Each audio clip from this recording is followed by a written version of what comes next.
नमस्कार। आप सभी का हमारे YouTube चैनल में आज बहुत-बहुत स्वागत है। आज हमारे साथ बातचीत करने के लिए हैं doctor Gautam Singh ji, senior cardiologist. नमस्कार सर। नमस्कार। सर, आपका हमारे चैनल में बहुत-बहुत स्वागत है। एक तरह की बीमारी जिसे एक ऐसा रोग जिससे व्यक्ति बहुत परेशान हो जाता है और कोई भी अगर वो मेडिकल ट्रीटमेंट करवाने जाए तो सबसे पहले पूछा जाता है कि आपको ये प्रॉब्लम है या नहीं है? या वो इंश्योरेंस करवाने जाए तो उससे ये पूछा जाता है आपको ये प्रॉब्लम है या नहीं है? और वो मेन प्रॉब्लम है डायबिटीज़ की। तो सबसे पहले सर हम आपसे ये जानना चाहेंगे डायबिटीज़ किस तरह की कंडीशंस होती है या कौन-सी अवस्था होती है? देखिए, डायबिटीज़ ऐसी कंडीशन होती है जिसके अंदर हमारे ब्लड के अंदर जो है वो शुगर की मात्रा ज़्यादा हो जाती है। जी, एक्चुअली शुगर हम जो भी कुछ खाना खाते हैं उससे शुगर बनता है और शुगर हमारे लिए अच्छा होता है क्योंकि इससे जो है हमारे बॉडी के सारे चीज़ें चलती हैं। हमारे बॉडी में एनर्जी जो है वो शुगर से मिलती है। जैसे कि एक गाड़ी पेट्रोल से चलती है या डीज़ल से चलती है, इसी तरह हमारी बॉडी जो है वो शुगर पे चलती है। तो शुगर हमारी बॉडी के लिए बहुत अच्छा होता है। मगर अगर ये बॉडी के सेल्स में नहीं जा रहा है और ब्लड के अंदर ही रह रहा है, तो इसको जो है डायबिटीज़ कहते हैं। और बड़ा इंटरेस्टिंग सा है कि जो इंडियन साइंटिस्ट हैं, उन्होंने सबसे पहले जो है वो डायबिटीज़ के बारे में जाना था। उन्होंने देखा था कुछ रोगी हैं, वो रोगी जब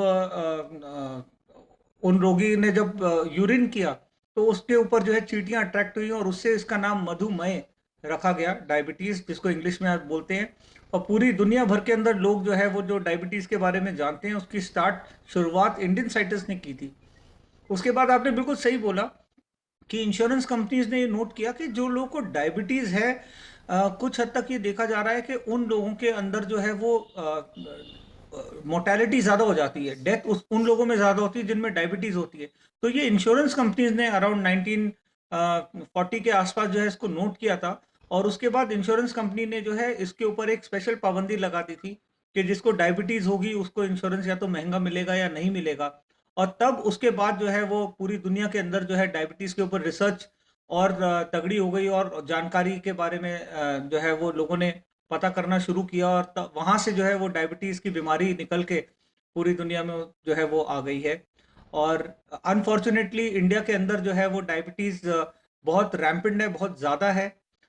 हम एस्टिमेट कर रहे हैं कि करीब-करीब जो है वो 20 मिलियन लोग जो है वो 2025 तक जो है वो ऐड हो जाएँगे इस डायबिटीज़ के पूल के अंदर। तो ये बहुत ही ज़्यादा एक नंबर है। सर आपने भी एक बात करी कि डायबिटीज़ के केस में शुगर जो है जो ग्लूकोज़ है वो एब्ज़ॉर्ब नहीं कर पाती कोशिकाएँ या सेल, तो उसका कारण क्या होता है? देखिए, हमारे बॉडी के अंदर जो है एक इंसुलिन होती है, जो इंसुलिन पैनक्रियास से सिक्रीट होती है, पैनक्रियास के बीटा आइलेट से सिक्रीट होती है।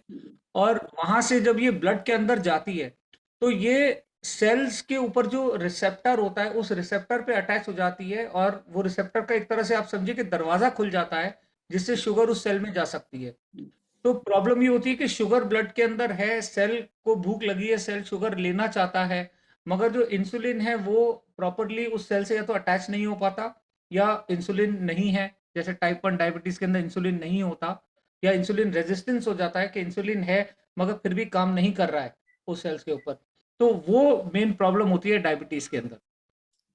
सर जब डायबिटीज़ क्या किसी भी उम्र के व्यक्ति को हो सकती है या पर्टिकुलर एक एज के बाद ही होती है? ये तो बहुत ही बढ़िया चीज़ आपने मेरे से पूछी क्योंकि डायबिटीज़ पहले ये माना जाता था कि बीमारी जो है वो ओल्ड एज की है। नॉर्मली हम ये देखते थे कि 60 साल से ऊपर के लोगों को या 65 साल से ऊपर के लोगों को डायबिटीज़ होती है। उसके बाद ये पता चला कि टाइप 1 डायबिटीज़ भी होती है। कुछ ऐसे लोग होते हैं जिनके अंदर पैदाइशी जो है वो इंसुलिन प्रोड्यूस करने की क्षमता नहीं होती। बेसिकली आइलेट्स जो होते हैं पैनक्रियास के अंदर, वो जी, इस तरह के होते हैं कि वो लिमिटेड होते हैं। और कई लोगों के अंदर अगर जिनके अंदर बहुत कम होंगे, उनके अंदर 10, 11, 12 साल की उम्र में भी डायबिटीज़ हो जाएगी और उसके बाद वो टाइप 1 डायबिटीज़ में आ जाएँगे। उनको हमेशा इंसुलिन की ज़रूरत पड़ेगी, उसके बिना जो है उनकी बॉडी जो है वो शुगर को नहीं डाइजेस्ट कर पाती है। तो टाइप 1 डायबिटीज़ किसी भी एज में हो सकती है और टाइप 2 डायबिटीज़ जो है वो अधिकतर जो है वो बड़े उम्र के लोगों में होती है। नॉर्मली हम 65 साल की उम्र में मानते थे, मगर आज की डेट पे हम देख रहे हैं कि 25-30 साल के नौजवानों के अंदर भी जो है वो डायबिटीज़ देखी जा रही है, जो टाइप 2 डायबिटीज़ है। तो ये काफ़ी अलार्मिंग है हमारे इंडिया के लिए। और सर ये डायबिटीज़ होने का कारण क्या होता है मेन? टाइप 2 डायबिटीज के जो है वो कई कारण हो सकते हैं। अगर किसी कारण से आपके पैनक्रियास इंजर हो जाए, जैसे आपको पैनक्रेटाइटिस हो जाए या कोई बीमारी हो जाए, ये बहुत ही कम होता है, बहुत ही रेयर होता है। असेंशली जो डायबिटीज होती है वो होती है हमारे ओवरवेट की वजह से, ओबेसिटी की वजह से, सेडेंटरी लाइफस्टाइल की वजह से, पुअर ईटिंग हैबिट्स की वजह से। इस वजह से डायबिटीज जो है वो ज़्यादा हो जाती है लोगों के अंदर, क्योंकि जितना काम करना चाहिए उतनी मेहनत का काम नहीं करते, उतना वॉकिंग एक्सरसाइज नहीं होती हमारे बॉडी के अंदर, और खाने के लिए जो है वो अलग अलग प्रकार की चीज़ें लोग खाते हैं, जिससे डायबिटीज जो है वो असेंशियल डायबिटीज हो जाती है, टाइप 2 डायबिटीज। सर डायबिटीज होने के लक्षण क्या होते हैं? डायबिटीज जो है वो अगर बहुत कम क्वांटिटी की है, यानी लीजिए आपका ब्लड शुगर जो है वो बिल्कुल बॉर्डर लाइन अप है, तो ऐसा भी हो सकता है कि बहुत समय तक आपको डायबिटीज के बारे में पता नहीं चलेगा। इसीलिए हम लोग कहते हैं पेशेंट से हमेशा कि आपको हेल्थ चेकअप कराना चाहिए। डायबिटीज का चेकअप जो है एक पर्टिकुलर एज के बाद में आप जो है वो 25 साल में एक बार करा सकते हैं, उसके बाद आप 2-3 साल बाद करा सकते हैं, और जब आप 35 के हो जाए तो उसके बाद आप जो है वो हर साल भी अपना शुगर एक चेक करा सकते हैं। कई ऐसे मेडिकल कैंप्स लगते हैं जिसमें ये जांचें हो जाती हैं। तो डायबिटीज़ जो है उसमें कई बार ऐसा होता है कि लोगों को पता नहीं होता और वो बहुत सीरियस कंडीशन में हॉस्पिटल में एडमिट हो जाते हैं। मगर एसेंशियली जो लोग को धीरे-धीरे डायबिटीज़ होती है और धीरे-धीरे उनकी शुगर बढ़ी रहती है, उनमें जो सिम्पटम्स देखे गए हैं, वो देखे गए हैं सिम्पटम जैसे कि पॉलीफेजिया। इसका मतलब ये कि भूख ज़्यादा लगना। बेसिकली इसमें होता क्या है कि बॉडी के जो सेल्स हैं, वो ये कह रहे हैं कि हमारे को शुगर की ज़रूरत है। वो समझ ही नहीं पा रहे कि ब्लड के अंदर शुगर है, मगर शुगर सेल्स के अंदर नहीं जा रही। तो बॉडी के अंदर हमेशा जो है वो भूख लगी रहेगी आपको। आपको ऐसा लगेगा कि आपको भूख ज़्यादा लगी है, आप ज़्यादा खाना खाएँगे, और उसके बाद भी आप ये देखेंगे कि आपकी तबीयत सही नहीं हो रही है। उसके बाद दूसरा इसमें प्रॉब्लम आ सकती है, सिम्पटम जो लोग कंप्लेन कर सकते हैं, वो कर सकते हैं पॉलीडिप्सिया का। इसमें ये है कि प्यास ज़्यादा लगती है और लोग पानी ज़्यादा पीते हैं, और पॉलीयूरिया जिसके अंदर जो है वो पेशाब ज़्यादा आता है। तो आप पानी ज़्यादा पीते हैं, पेशाब ज़्यादा आता है। पेशाब भी जो ज़्यादा आता है, ये एक बॉडी का मैकेनिज़्म है कि यूरिन के थ्रू जो है वो शुगर को निकालने की कोशिश करती है बॉडी, क्योंकि ब्लड के अंदर जो है वो शुगर ज़्यादा है, इसलिए यूरिन जो है वो बढ़ जाता है, और क्योंकि यूरिन बढ़ जाता है तो उससे प्यास बढ़ जाती है, तो पानी ज़्यादा पीने लगते हैं। तो ऐसे पेशेंट जो है वो हमेशा आके कहते हैं, डॉक्टर साहब हमेशा मुँह में ऐसा लगता है कि प्यास लग रही है, प्यास लग रही है। ये तो हो गया उन लोगों के लिए जिनको डायबिटीज़ के बारे में पता ही नहीं है, और ये उनके सिम्पटम्स हो गए। मगर जैसे-जैसे डायबिटीज़ प्रोग्रेस करती है, हम ये देखते हैं कि और भी कुछ चीज़ें हैं डायबिटीज़ के साथ में, जो कि उसके साथ-साथ हमारे को देखने को मिलती है, जैसे कि डिस्लिपिडीमिया। यानी कि आपका कोलेस्ट्रॉल जो है वो, अच्छा कोलेस्ट्रॉल जो है वो कम हो जाएगा, गंदा कोलेस्ट्रॉल वो बढ़ जाएगा। आपकी जो खून की नलियाँ उसके अंदर कोलेस्ट्रॉल का डिपॉज़िशन हो जाएगा, उससे ब्लड प्रेशर भी आपका बढ़ सकता है। उसके साथ-साथ जो है वो किडनी की प्रॉब्लम आपको हो सकती है, या पैरों में जो है वो चुभन का होना, या ऐसा पेशेंट्स एक्सप्लेन करते हैं कि ऐसा लग रहा है कि हम गद्दे के ऊपर चल रहे हैं। तो इस तरह के सिम्पटम जो है वो डायबिटीज़ में हो जाते हैं, क्योंकि पैरों में सुनपन सा आ जाता है, तो उनको ऐसा लगता है कि गद्दे के ऊपर चल रहे हैं। और पैरों में अगर इंजरी हो जाती है तो उसके बारे में पता नहीं चलता, जब तक बहुत ज़्यादा इन्फेक्शन ना हो जाए, या जब तक आँखों से देखा ना जाए उस चीज़ को, तब तक पता ही नहीं चलता कि पैरों में चोट लग गई है, इन्फेक्शन हो गया है, ब्लीडिंग हो गई है। तो इस तरह की चीज़ें डायबिटीज़ में आगे चल के भी देखने को मिलती हैं। सर अगर किसी को डायबिटीज हो जाती है व्यक्ति को, तो उसके लाइफस्टाइल में या उसके जो डेली रूटीन है उसमें क्या-क्या प्रॉब्लम्स आती हैं उसे? देखिए, अगर डायबिटीज़ किसी को हो जाती है, तो सबसे पहली जो उसको प्रॉब्लम आती है, वो तो ये आती है कि नींद का प्रॉपर नहीं आना, ओवरवेट हो जाना, उसके बाद जो है वो अपने काम में ध्यान नहीं लगा पाना, कंसंट्रेशन खत्म हो जाती है। डायबिटिक के पेशेंट्स के अंदर जो है वो एनर्जी लेवल बहुत कम होता है, वो लोग कुछ कर कर नहीं पाते, उनको कुछ भी करने की हिम्मत नहीं होती, शाम होते-होते बिल्कुल ही थके-हारे हो जाते हैं वो लोग। तो इस तरह की प्रॉब्लम जो है डायबिटीज़ के पेशेंट्स को जो है वो आती है, अगर वो अपना ट्रीटमेंट सही से नहीं कराते, और प्रॉपर ट्रीटमेंट से, प्रॉपर मेडिकेशन के बाद जो है ये चीज़ें बिल्कुल खत्म हो जाती हैं। सर जो अब हमारा एक सबसे इम्पोर्टेंट क्वेश्चन है वो ये है कि डायबिटीज कैन बी रिवर्स्ड और नॉट? इफ यस तो हाउ? आप एज़ ए कार्डियोलॉजिस्ट क्या एडवाइस करना चाहेंगे कि उसे किस तरह से हम रिवर्स कर सकते हैं? देखिए, डायबिटीज़ को जो है वो रिवर्स करने के लिए बहुत सारी चीज़ें लोग बताते हैं। इसमें सबसे ज़्यादा ज़रूरी ये होता है कि हम जो है अपना वेट कम करें और एक्सरसाइज़ की मात्रा को बढ़ा दें। कई लोग जो है वो जब हमारे पास आते हैं तो वो ये कहते हैं, डॉक्टर साहब हम मेडिसिन नहीं लेना चाहते हैं। तो हम उसको काफ़ी एनकरेज करते हैं, अगर आप कोई दवाई नहीं लेना चाहते डायबिटीज़ के लिए, तो काफ़ी लंबे समय तक जो है वो आपको बिना दवाइयों के रखा जा सकता है, जिसमें आपकी डायबिटीज़ बिल्कुल कंट्रोल रहेगी। अगर आप जो है अपनी ईटिंग लाइफ़स्टाइल को और अपनी जो है एक्सरसाइज़ की हैबिट्स को जो है वो बदलें। थोड़ा-सा जो है सोना भी जो है वो सही टाइम पे बहुत ज़्यादा ज़रूरी है, खाना खाना बहुत ज़्यादा ज़रूरी है। स्ट्रेस लेवल को कम करना, बेसिकली जब हमारे को स्ट्रेस होता है, तो उससे हमारे बॉडी के अंदर जो है वो कॉर्टिसोल लेवल जो है बढ़ जाता है। ये एक तरह का स्टेरॉइड है। हम जानते हैं कि अभी हमने सबने देखा कोविड टाइम के अंदर जब जो है वो स्टेरॉइड बहुत ज़्यादा यूज़ हो रहे थे, तो लोगों को डायबिटीज़ की शिकायत हो रही थी। इसके बारे में हमने काफ़ी देखा, जाना और पढ़ा था। तो स्टेरॉइड लेवल जो है वो बॉडी के अंदर बढ़ जाते हैं अगर हमारा स्ट्रेस लेवल जो है वो ज़्यादा होता है। तो इन सब चीज़ों को अगर हम मेंटेन करेंगे, तो डेफ़िनेटली पॉसिबल है कि हम डायबिटीज़ को रिवर्स भी कर सकते हैं और काफ़ी लंबे टाइम तक जो है जो आदमी या जो पेशेंट जिसको डायबिटीज़ है, उसको बिना मेडिकेशन के बिल्कुल ठीक रखा जा सकता है। 5, 10, 15 साल जो है वो ठीक रह सकते हैं। इनफैक्ट लाइफ टाइम भी सही रह सकते हैं। अगर जो है उनकी कुछ हैबिट्स हैं जिनको उन्होंने बदल दिया है, तो लाइफ टाइम के लिए भी जो है वो डायबिटीज़ रिवर्स हो सकती है। ये असंभव नहीं है। मगर इसके बावजूद भी जो है कुछ लोगों को मेडिसिन्स की जो है वो ज़रूरत पड़ सकती है। तो सर किस तरह की मेडिसिन्स दी जाती हैं? कि जैसे समटाइम्स तो क्या होता है कि कुछ पेशेंट जो हैं, वो जो आयुर्वेदिक मेडिसिन्स है वो यूज़ करते हैं या होम्योपैथिक मेडिसिन्स यूज़ करते हैं, तो एलोपैथिक में किस तरह उन्हें ट्रीट करा जाता है? देखिए, जो आयुर्वेदिक मेडिसिन्स हैं या होम्योपैथिक मेडिसिन्स हैं, वो भी इस धरती के ऊपर जो चीज़ें हैं उसी से जी, आई हैं और एलोपैथिक मेडिसिन भी जो इस धरती के ऊपर चीज़ें उसी से आई हैं। जैसे कि कोई पेड़ है, उसके अंदर पेड़ की जो छाल है, उसके कोई पर्टिकुलर केमिकल है जो काम करता है। तो आयुर्वेदिक में कहते हैं कि उस केमिकल उस छाल को लेके पीस के आप गोली बना के खा लो और जो एलोपैथी होता है उसके अंदर जो है उसी को रिफाइन करके वो पर्टिकुलर केमिकल खाली जो कि शुगर को कम कर रहा है, उस पर्टिकुलर केमिकल को निकाला जाता है, जिससे कि जो है वो उसको यूज़ कर सकें हम पेशेंट्स जी, के लिए। तो ये बेसिकली फ़र्क होता है आयुर्वेदिक, होम्योपैथिक और एलोपैथिक के अंदर मेरे ख़्याल से। जबकि मेरी पढ़ाई तो आयुर्वेदिक में नहीं है, अगर कोई बहुत बढ़िया आयुर्वेदिक वैद्य है और वो अच्छी दवाई लिखे, तो पेशेंट्स को डेफ़िनेटली उससे भी जो है वो बेनिफिट मिलेगा, ज़रूर मिलेगा। जो एलोपैथिक दवाई होती है, उनकी ख़ासियत ये होती है कि एक तो उनमें प्यूरिफ़िकेशन बहुत ज़्यादा होता है। जी, दूसरा उसके अंदर जो है वो स्टडीज़ बहुत वास्ट स्टडीज़ होती हैं, स्पेशली टॉपिक्स लाइक डायबिटीज़। इसके ऊपर जो हमारी जानकारी होती है वो बहुत हज़ारों मरीज़ के ऊपर उसकी स्टडी हो रखी होती है।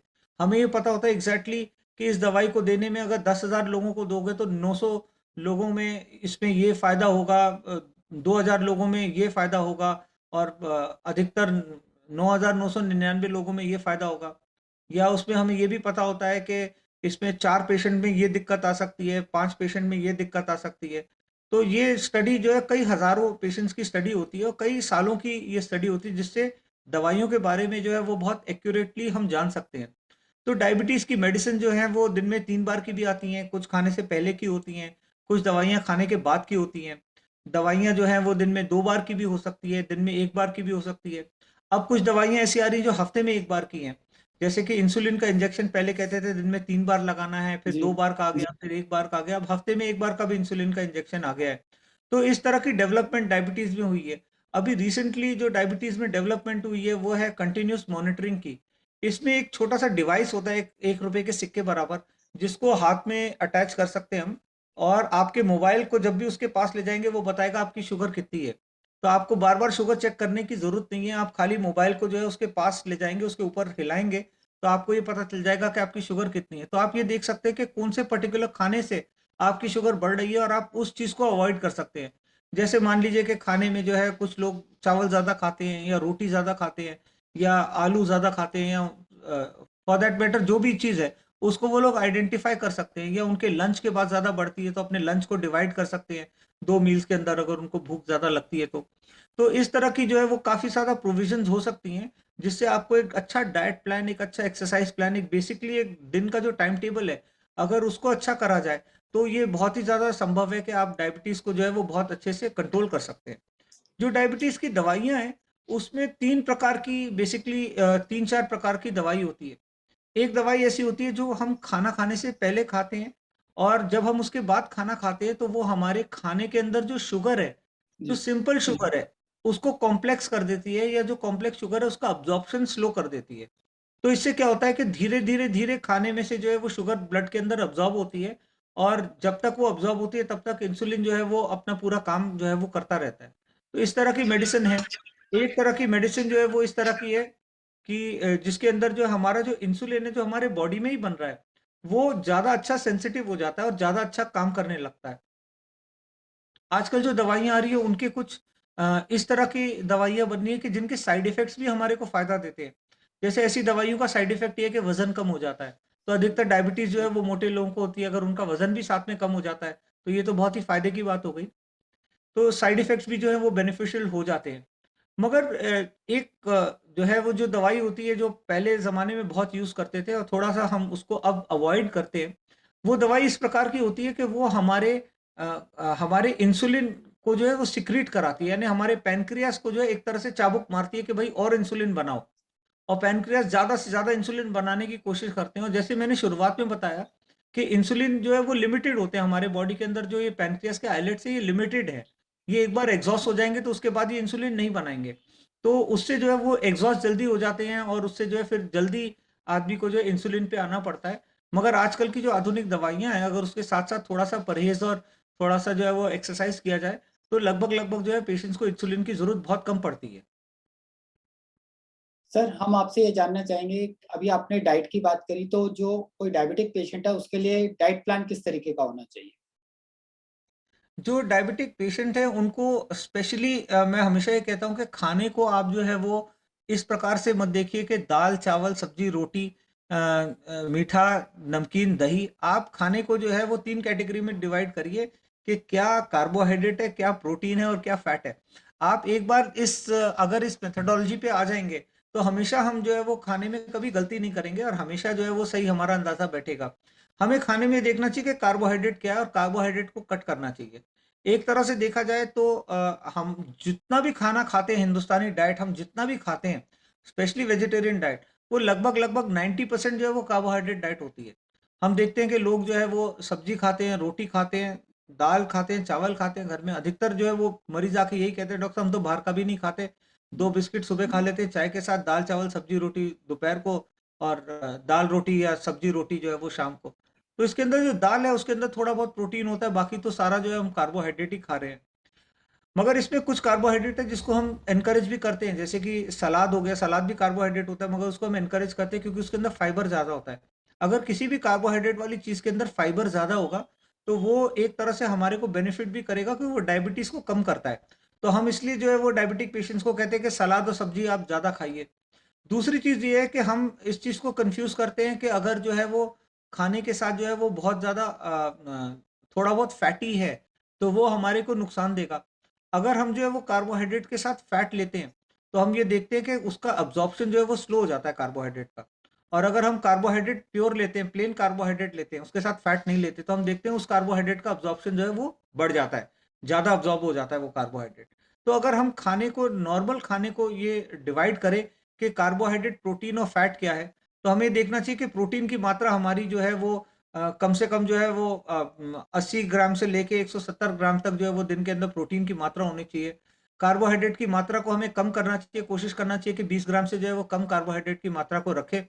सैलेड्स को मैं ये कहूँगा, सैलेड्स को हम जो है वो कार्बोहाइड्रेट में ना गिनें, हम सैलेड जो है फ्रीली खाएँ जितना खाना चाहते हैं, सलाद में कोई दिक्कत नहीं है। प्रोटीन की मात्रा बढ़ाने के लिए जो है हम जैसे कि सुबह जो है दाल मोठ ले सकते हैं, या हम दाल की क्वांटिटी थोड़ी ज़्यादा कर सकते हैं, या चने, राजमा, छोले उबले हुए, या अलग-अलग प्रकार से लोग बना लेते हैं। खाने में कार्बोहाइड्रेट कम करने के लिए हम जो आटा है उसको मिक्स ग्रेन आटा कर सकते हैं। जैसे आटे के साथ जो है चने का आटा मिक्स कर दिया, दाल का आटा मिक्स कर दिया, तो वो भी जो है एक तरह से हमारे को जो है वो बेनिफिट देगा। और जो हमारी व्हाइट राइस है अगर हम उसको कम करें तो बहुत अच्छा रहेगा। ब्राउन राइस लें तो वो बेटर रहेगा, व्हाइट राइस को जो है कम करें। और डेफ़िनेटली शुगर तो जो है वो बिल्कुल ही बंद करनी पड़ेगी जो डायबिटिक पेशेंट हैं। सिंपल शुगर जो है, जो जिसको हम चीनी, शक्कर, गुड़, शहद कहते हैं, इन चीज़ों को, मीठी चीज़ों को जो है वो बंद करना बहुत ज़्यादा ज़रूरी है। उसके बिना कुछ नहीं हो सकता। सर, आपने ये तो हमें खाने की बात बताई, लेकिन स्पेशली अगर हम फ्रूट की बात करें, तो क्या पेशेंट को फ्रूट भी बंद करना पड़ता है? देखिए कई बार मरीज़ ये समझता है कि फ्रूट्स को जो है वो बंद करना पड़ेगा। मगर फ्रूट जो है उसमें हमें ये देखना चाहिए कि हमारी शुगर लेवल कितनी है। अगर हमारी शुगर जो है जो भी हम कर रहे हैं उसके साथ वेल अंडर कंट्रोल है, तो आप फ्रूट डाइट जो है वो ले सकते हैं। आप दिन में आप मान के चलिए कि 250-300 ग्राम तक जो है वो फल ले सकते हैं। कोशिश करनी चाहिए कि जो फल के अंदर शुगर की मात्रा जो है, फ्री शुगर की मात्रा ज़्यादा है, जैसे कि अंगूर हो गया, चीकू हो गया, आम हो गया, इसको थोड़ा-सा जो है वो कट डाउन करना चाहिए। अब जैसे आम का सीज़न चल रहा है, तो मैं अपने पेशेंट्स को कभी ये नहीं कहता कि आम मत खाओ, क्योंकि मेडिसिन का उद्देश्य ये नहीं है कि आपको जो है वो जेल में बंद कर दे, कुछ खाने-पीने को ना दे। मेडिसिन का उद्देश्य ये है कि आपके जीवन को जो है वो खुशमय बनाए। आप अपने जीवन को एन्जॉय भी करें और आप जो है वो एक हेल्दी लाइफ़ भी पूरी अचीव करें। तो हम बिल्कुल ये नहीं कहते कि आप बिल्कुल मत खाइए, मगर ये कहते हैं कि हाँ, बिल्कुल कंट्रोल्ड होना चाहिए। क्योंकि अगर आप जो है वो आम सुबह, दोपहर, शाम 3 आम खा लेंगे या एक टाइम पे बैठ के 2 आम खा लेंगे, तो ये तो आपको नुकसान दे जाएगा। मगर आप अगर एक आम की फाड़ी खा रहे हैं 3-4 दिन में, तो इससे कोई हार्म नहीं है। आप खा सकते हैं। आप थोड़ा-सा कॉन्शियस हो सकते हैं कि भई मैंने आम खा लिया है या मैंने थोड़ा-सा मीठा खा लिया है, ज़्यादा खा लिया है, तो चलो कल मैं जो है वो 2 राउंड ज़्यादा मार लूँगा पाक के, या मैं अपनी डाइट में जो है कल 2 रोटी की जगह 1 ही रोटी खाऊँगा। तो इस तरह से आप जो है चीज़ों को बैलेंस आउट कर सकते हैं। मगर वही चीज़ है, इसके लिए जो है वो एजुकेशन और जानकारी समझ होना बहुत ज़्यादा ज़रूरी है। अगर हम बिल्कुल लापरवाह हो जाएँगे, आज जो है वो मिठाई खा ली, कल जो है वो जूस पी लिया, परसों जो है वो कोल्ड ड्रिंक पी ली, तो फिर हमारी शुगर जो है वो कंट्रोल नहीं हो पाएगी। सर, और एज ए कार्डियोलॉजिस्ट आप किस तरह की एक्सरसाइज रिकमेंड करेंगे डायबिटिक पेशेंट को? देखिए, डायबिटिक पेशेंट्स का जो मेनस्टे है वो एक्सरसाइज जो है वो बहुत ज़्यादा ज़रूरी हो जाती है। एक्सरसाइज के बिना जो है वो डायबिटीज़ को कंट्रोल करना जो है वो काफ़ी ज़्यादा डिफ़िकल्ट होता है, और एक्सरसाइज हमारे को ओवरऑल हेल्थ पे भी जो है वो बहुत ज़्यादा बेनिफिट देती है। मुझे याद आ रहा है कि एक मेरे पेशेंट थे, उन्होंने कहा कि डॉक्टर साहब हमारी तो डायबिटीज़ कंट्रोल नहीं हो रही थी, और हमने जो है वो किसी ने बताया कि करेले ले लो और करेले के ऊपर जो है वो उसको अपने पैर से गूँदो। और पैर से गूँदने से जो है वो आपकी डायबिटीज़ चली जाएगी। तो मैंने कहा बहुत ही अच्छी चीज़ है, आप एक्सरसाइज़ कर रहे हो, उससे आपकी डायबिटीज़ डेफ़िनेटली चली जाएगी। तो सिंपल इतनी एक्सरसाइज़ से भी जो है वो डायबिटीज़ जो है वो काफ़ी ज़्यादा कंट्रोल हो जाती है। इसमें कोई भी एक्सरसाइज़ जो पेशेंट जो है कर सकते हैं, जैसे कि नॉर्मल अगर आप जो है वो अपने आप को फ़िज़िकली फ़िट समझते हैं, तो आप जो है वो टहलने जा सकते हैं सुबह या शाम। थोड़ा-सा जो है ब्रिस्क वॉकिंग करें आप, हम जो रिकमेंड करते हैं वो 40 मिनट की एक्सरसाइज हफ्ते में 4 दिन के लिए, और आप कम से कम जो है 4 किलोमीटर चलें 40 मिनट के अंदर। तो इस स्पीड के अंदर जो है हम एक रिकमेंड करते हैं कि आप डेली 4 किलोमीटर या हफ्ते में 4 बार जो है वो 4 किलोमीटर की वॉक करें, और आप जो है 40 मिनट के अंदर इस चीज़ को पूरी करें। तो इसको रूल ऑफ 4 भी जो है वो बड़ा पॉपुलर हम कहते हैं मेडिकल टर्म्स के अंदर, रूल ऑफ 4। तो ये रूल ऑफ 4 अप्लाई होता है डायबिटीज़ के पेशेंट्स के लिए। जो लोग अपने आप को और ज़्यादा जो है वो फिट समझते हैं, वो लोग जो है वो जिम भी कर सकते हैं, एक्सरसाइज कर सकते हैं, क्रॉसफिट कर सकते हैं, हाई इंटेंसिटी वर्कआउट कर सकते हैं। सिंपल एक्सरसाइजेस, लोग कहते हैं कि हम एक्सरसाइज नहीं कर पाते, हमें समय नहीं मिलता। मैं कहता हूँ क्या करते हो? वो कहते हैं बस दिन भर बेसिक वर्क करते हैं, काम पे जाते हैं, दुकान पे जाते हैं। मैं कहता हूँ बिस्तर से उठते हो? वो कहते हैं हाँ, बिस्तर से उठते हैं। मैं कहा उठने से पहले अपने पैर जो है वो आप 10 बार उठाइए और गिराइए। अपने पैर जो है वो आप बिस्तर में 10 बार उठाइए और गिराइए, ये एक एक्सरसाइज हो गई। आप कुर्सी से उठते हैं, आप जो है वो अगर 10 बार जो है वो कुर्सी से उठे और बैठे, उठे और बैठे एक ही समय पे। एक्सरसाइज का मेन पर्पस क्या होता है कि हमारे को उद्देश्य उसका एक्सरसाइज होना चाहिए। कई गृहिणियाँ जो है वो हमारे पास आती हैं, जब हम उनको एक्सरसाइज के लिए कहते हैं, कहते हैं डॉक्टर साहब हम तो दिन भर काम ही करते रहते हैं घर का, हमारे को तो समय ही नहीं मिलता। तो मैं उनको कहता हूँ आप सब्जी लेने जाते हो? कहते हैं हाँ जाते हैं। मैं कहता हूँ जब आप जो है वो सब्जी लेके आ रहे हो तो कोशिश ये करो कि 2 या 3 किलो एक हाथ में, 2 या 3 किलो एक हाथ में, और जब भी आओ तो जो है आप अपने हाथ को जो है वो हिलाते हुए आओ। वो जो हम एक एक्स्ट्रा स्टेप लेते हैं, ये एक एक्सरसाइज बन जाती है। तो एक्सरसाइज किसी भी प्रकार की हो सकती है, चाहे वॉकिंग हो, चाहे स्विमिंग हो, ये बहुत ही अच्छी एक्सरसाइजेज होती हैं हमारे बॉडी के लिए। और अगर आप ये भी नहीं कर सकते तो सिंपल, कुछ लोगों को आर्थराइटिस होता है, उनके घुटनों में दर्द बहुत होता है। जी। तो उनको हम बोलते हैं कुर्सी पे बैठ के अपने पैर जो है वो, आप कुर्सी पे बैठ के अपने पैर जो है वो सीधे करके होल्ड करिए 5 सेकंड के लिए, 10 सेकंड के लिए, और फिर जो है इसी चीज़ को रिपीट करिए 20 बार। तो इस तरह से जो है वो पैर की एक्सरसाइज हो जाती है। जॉइंट पेन होता है तो उनको हम ये बोलते हैं कि हाथ में थोड़ा-सा वज़न लेके जो है वो हाथ की एक्सरसाइज करो, ऊपर, नीचे, साइड में। तो ये बेसिक एक्सरसाइजेज़ भी हम कर सकते हैं। कोई भी ऐसा व्यक्ति नहीं है मेरे हिसाब से जो एक्सरसाइज नहीं कर सकता, अनलेस एंड अनटिल के वो बिल्कुल ही अनकॉन्शियस हो या डेफिनेटली बैड हेल्थ के अंदर हो। एक आदमी जो ठीक-ठाक हेल्थ के अंदर है वो कुछ ना कुछ एक्सरसाइज ज़रूर कर सकता है, बट उद्देश्य उसको एक्सरसाइज का रखना चाहिए। उसको अपना मोटिवेशन एक्सरसाइज का रखना चाहिए। जब वो एक्सरसाइज कर रहा हो तो उसको ये कहना चाहिए कि हाँ, मैं एक्सरसाइज कर रहा हूँ। सिंपल बेसिक चीज़ें लाइफ में हम अगर चेंज करें, जैसे कि अगर हमारे घर में जो है वो लिफ्ट लगी हुई है तो हम सीढ़ियाँ लेके जाएँ, लिफ्ट ना लेके जाएँ। ये एक बेसिक फॉर्म हो गया एक्सरसाइज़ का। भाई हमने 2 बार 3 बार जो है वो अप एंड डाउन कर लिया, ये कह के कि भाई ये मेरा एक्सरसाइज़ का टाइम है तो अब मैं सीढ़ियाँ ही चढ़ गया। तो इस इतनी सी भी अगर हम एक्सरसाइज़ करेंगे तो इससे हमारे को डायबिटीज़ को कंट्रोल करने में बहुत ज़्यादा मदद मिलेगी। सर आपने अभी बात करी डायबिटीज एजुकेशन की, तो हाँ। किस तरह एजुकेट हो सकता है डायबिटिक पेशेंट, या वो किस तरह अपने आप को एजुकेट कर सकता है डायबिटीज को लेके? देखिए, डायबिटीज़ को लेके जो है बेसिक एजुकेशन जो है वो बहुत ज़्यादा ज़रूरी है। आजकल तो इंटरनेट का ज़माना है और सब लोग जो है वो कोशिश कर रहे हैं कि जैसे कि यूट्यूब है, यूट्यूब के अंदर बहुत सारी ऐसी वीडियोज़ मिल जाती हैं जो हमें डायबिटीज़ के बारे में एजुकेट करती हैं। बट प्रॉब्लम ये होता है कि हमारे को बहुत सारा नॉनसेंस मटीरियल मटेरियल भी में। मिल जाता है। हाँ, जिसका कोई मीनिंग नहीं होता और वो हमारे को कन्फ्यूज़ भी कर देता है। तो हमेशा जैसे कि एकलव्य था उसको भी जो है वो एक अपने गुरु की ज़रूरत थी और अर्जुन था उसको भी अपने गुरु की ज़रूरत थी। तो आपको भी जो है वो गुरु की ज़रूरत होगी डायबिटीज़ के लिए तो आप जो है उसमें कोई भी अपना डॉक्टर आप चुन सकते हैं जो भी आपके पास में हो या कोई भी एक डॉक्टर को जो अच्छा डायबिटीज़ के बारे में जानकारी देता हो, उसको आप जो है वो फ़ॉलो कर सकते हैं। आजकल यूट्यूब पे, इंस्टाग्राम पे भी जो है ये चीज़ें अवेलेबल हैं और लोग इसके ऊपर काफ़ी अच्छी-अच्छी एजुकेशंस देते हैं, तो इसको भी हम फॉलो कर सकते हैं जिससे हमारी एजुकेशन बढ़ेगी, हमें बहुत सारी चीज़ों के बारे में जानकारी मिलेगी और अगर हम जो है वो इस एजुकेशन को जो है वो अच्छे से ग्रैस्प करते हैं, इसके बारे में अंडरस्टैंड करते हैं, तो हमारे को अपनी बीमारी को कंट्रोल करने में बहुत ज़्यादा सहायता मिलेगी। तो सर अगर हम अपने लाइफस्टाइल को कंट्रोल करें तो हम मेडिसिन से बच सकते हैं, या हमें इंजेक्शन नहीं लेने पड़ेंगे इंसुलिन के? ये पॉसिबल है? बिल्कुल बिल्कुल, ये पॉसिबल है कि बहुत लंबे समय तक अगर 90% लोगों को जिनको मैं देखता हूँ, मैं ये देखता हूँ कि उनको बहुत लंबे समय तक बिना दवाइयों के या बिना कोई इंजेक्शन के जो है वो रखा जा सकता है। बट अनफॉर्च्यूनेटली ये होता है कि या तो एजुकेशन सफिशिएंट नहीं होती है, मोटिवेशन सफिशिएंट नहीं होता और हम देखते हैं कि वो लोग जो है वो डायबिटीज़ के चक्रव्यूह में एक तरह से जो है वो फँसते जाते हैं और हम उनको एक्सप्लेन करते रहते हैं कि आप जो है वो ऐसा मत करो, ऐसा मत करो। मगर उसके बाद भी जो है वो कुछ लोग जो है वो नहीं समझ पाते तो ये बहुत ही अनफॉर्चुनेट है। बट अधिकतर लोग जो है वो समझते हैं और जो लोग समझ जाते हैं वो काफ़ी ज़्यादा सुधर जाते हैं, संभल जाते हैं। जब वो आते हैं हमारे से मिलने तो इतने खुश होते हैं, इतने खिले हुए उनके चेहरे होते हैं कि डॉक्टर साहब आज मेरी शुगर जो है वो 102 आई है या 104 आई है और मेरी दवाइयाँ भी कम हो गई हैं या बंद हो गई हैं। बस एक रेगुलर रूटीन जो है वो चेकअप चल रहा है।